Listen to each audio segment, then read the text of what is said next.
नुआपड़ारे पुणी बाघ आतंक गुहाଳରେ पसी गाई को मारी खाइला कलरा पतरिया बाघ नुआपड़ा रेंज धर्म बंधा बीट पंडिरीपाणी गाँव रे एही घटना घटिछि। मृत गाई गाँव मुंचु राउत बोली जना पड़ी।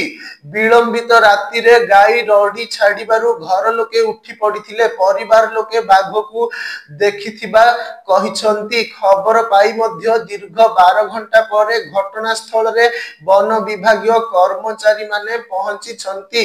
लगातार सेही अंचल रे बाघ आतंक देखा देउथिबा बेले नुआपड़ा वन विभागर अवहेला पाई बारंबार अनेक जनजीवन प्राण हराउथिबा लोके अभियोग करिसंती।